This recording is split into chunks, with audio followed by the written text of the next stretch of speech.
So approval. Approval is the second step. Acceptance is the first step. Approval is the second step. Now, if you're in a relationship that has broken down, or you're in a relationship that there's been some kind of an upset or arguments, could be any relationship, but I'm going to talk specifically here about partner relationships. So in a partner relationship, when we're putting back together the magic of a relationship, which is actually quite easily created, I think we get in the way of it because there is this kind of latent chemistry that's just part of the foundation of the relationship, and that can be reignited.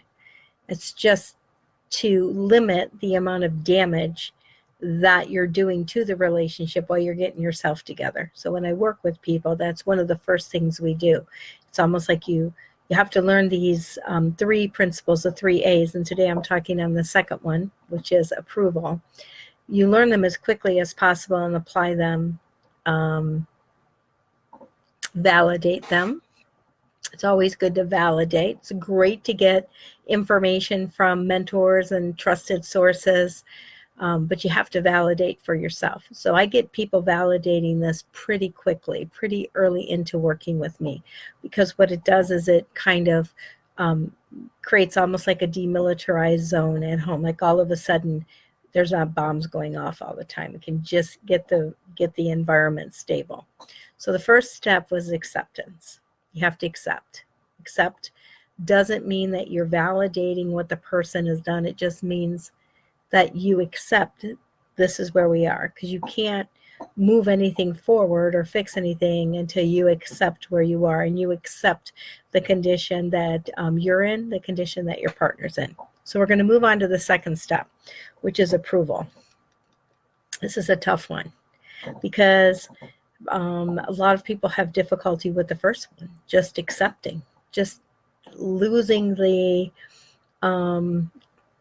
tendency to, if she just wouldn't, if he could only, all the things that aren't, right, that they're fighting back against because they desire those things for the relationship to feel more whole, or they all of a sudden they realize that their partner is deficient in certain areas, right? Things that didn't bother them in the past. And now we have to move into approval. This is a really big thing because do you know that you can sense, people can sense when someone doesn't approve of them? Yes, I've been the recipient of it. And I'm sure back in the day, I was the transmitter of non-approval.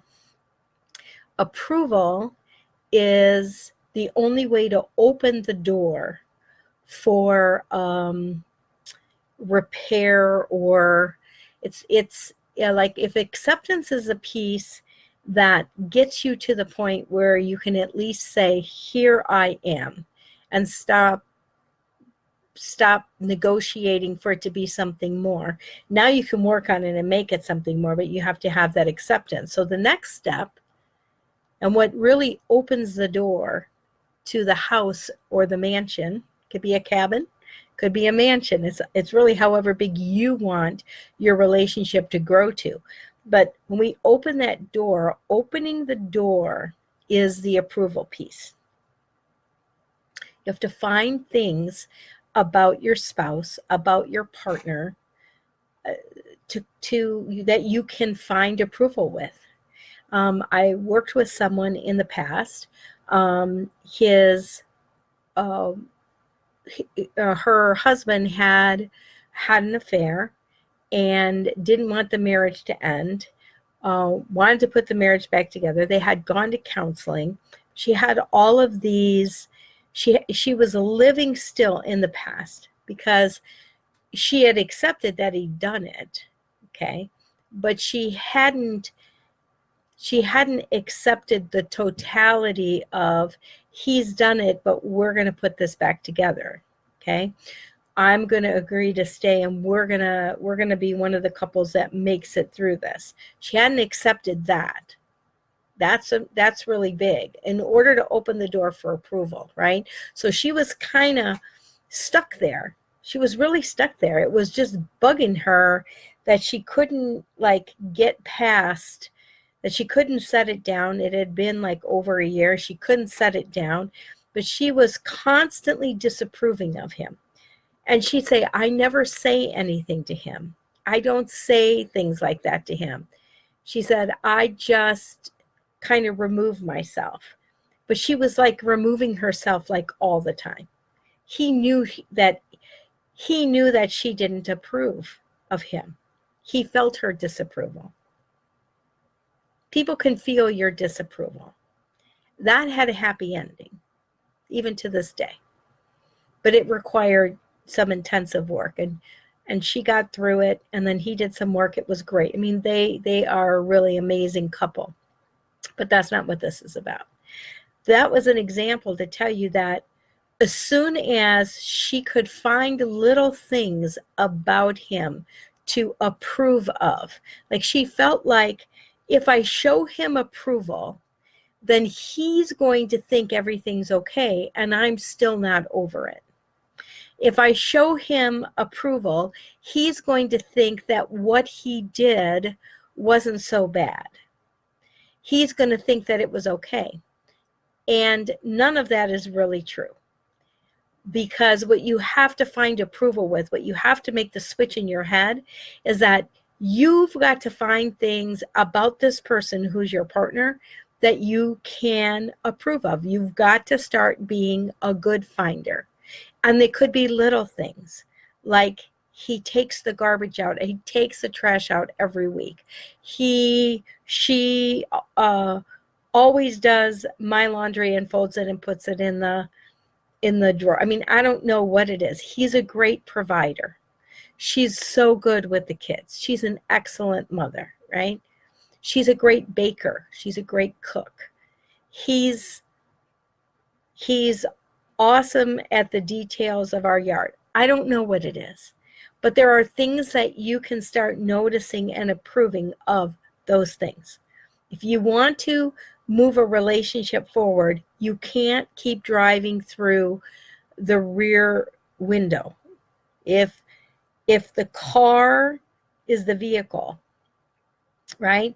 And you're driving to a destination, you are not going to get to that destination by driving through the rear view window.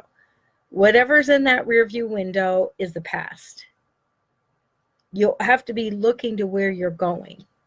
And so approval doesn't mean that you've rubber stamped any negative behavior, maybe even that they continue to do. One of my clients, her husband was an active alcoholic, and it was really hard for her. She was stubborn. She was stubborn. Most of this is just our own stubbornness. It's really not that hard to find things about the spouse or about the partner to approve of. You can find those things, and I'm going to tell you what it does. It opens up the door now to this brand new environment that now you can create in. And that's the third A.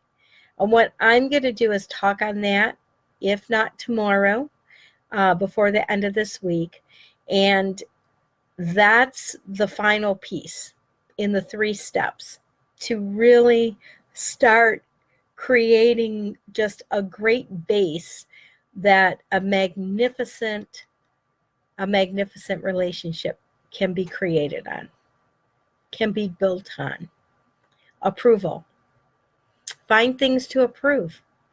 Hey, if you're working in an office and you have a particularly difficult coworker or set of coworkers, approval isn't blowing kisses to someone.